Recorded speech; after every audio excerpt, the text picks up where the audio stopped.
Ingat baik-baik. Hari ini hukum sedang bicara.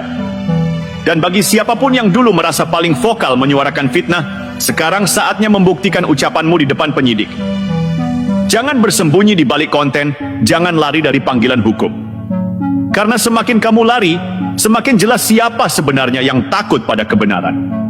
Dan sekarang saya ingin bicara langsung kepada Anda, publik yang selama ini diam, mengamati, bahkan mungkin sempat termakan isu-isu murahan ini. Saatnya kita sadar, negara ini sedang diuji.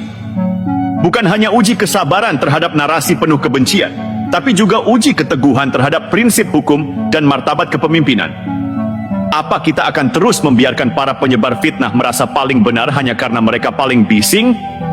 Apa kita rela melihat presiden yang bekerja membangun negeri ini tiap hari dihancurkan karakternya hanya karena ada segelintir orang tak puas dengan hasil demokrasi? Jokowi bukan orang yang sempurna, tapi ia pemimpin yang sah. Dipilih oleh suara mayoritas rakyat 2 kali. Dan mereka yang tidak terima itu kini bermain kotor. Bukan dengan ide, tapi dengan dusta. Mereka tidak ingin membangun negeri, mereka ingin membakar kepercayaan rakyat terhadap institusi. Kita tidak sedang bicara soal politik biasa. Kita bicara soal kehormatan sebuah negara.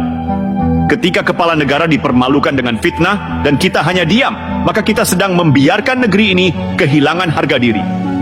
Maka saya katakan, jangan diam, jangan jadi penonton. Hari ini mereka menyerang Jokowi, esok mereka bisa menyerang siapa saja, institusi mana saja, termasuk aparat penegak hukum dan bahkan rakyat kecil yang tak punya kekuatan membela diri. Kita harus berdiri tegak dan berkata, cukup! Jangan ganggu presiden kami dengan fitnah. Jangan hancurkan demokrasi dengan kebohongan.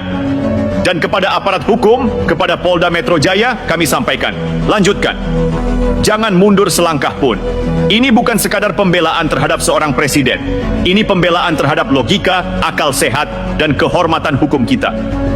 4 laporan telah naik ke tahap penyidikan.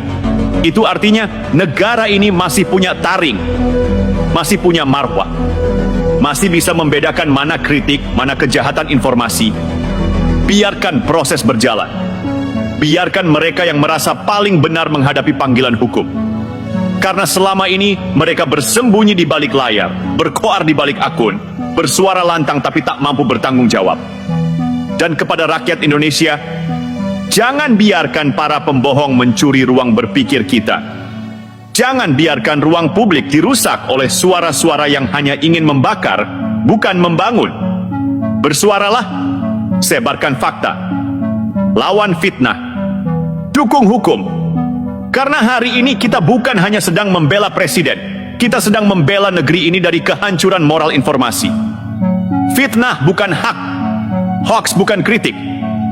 Dan membela kebenaran adalah tugas setiap warga negara yang mencintai tanah airnya. Jika Anda setuju, jangan hanya diam, suarakan, bagikan, lawan. Karena diam di tengah fitnah yang dibiarkan adalah bentuk pengkhianatan terselubung terhadap kebenaran itu sendiri. Sekarang saatnya kita menyisir satu persatu wajah para tukang fitnah agar publik tidak lagi tertipu oleh tampilan luarnya yang sok intelek, sok peduli, padahal kerja mereka hanya satu: mengadu domba rakyat dan menjatuhkan pemimpin bangsa dengan cara yang paling kotor, fitnah. 1. Roy Suryo, mantan menteri tapi tak tahu. Malu dulu dikenal sebagai menteri, sekarang lebih sibuk jadi komentator abal-abal. Mengklaim diri pakar telematika, tapi justru terbiasa memainkan narasi manipulatif yang menyesatkan.